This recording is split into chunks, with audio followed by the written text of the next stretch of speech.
Mazere. Jambo. Poa. Kwa salama. Niko poa. Unajua? Siku mingi bwana. Siku mingi bana, si unajua tu. Unaendelea aje? Mimi niko poa mzee. So nimekuja nataka unisaidie na favor moja. Nikusaidie aje ndugu yangu? Unajua ni kama ndugu yangu. Unitumie tu 50 peke yake.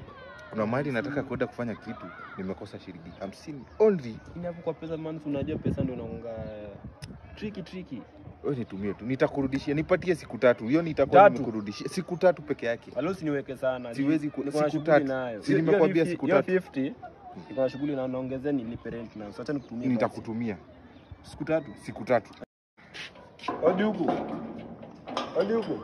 Yes. Mazere. Mambo ndugu yangu. Poa sana. Fanya kweli, siku 3 zimeisha. Lakini hata siku 3 zimeisha, lakini asubuhi mapema.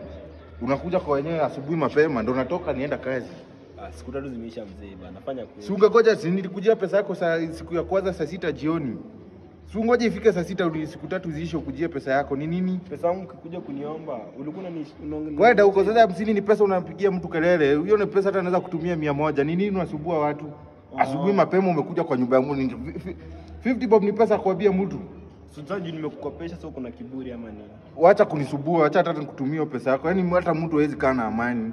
Amani gani? 50 bob. Siku zimeisha. Kwani hiyo ni pesa hata ulinipatia ama ulinisaidia?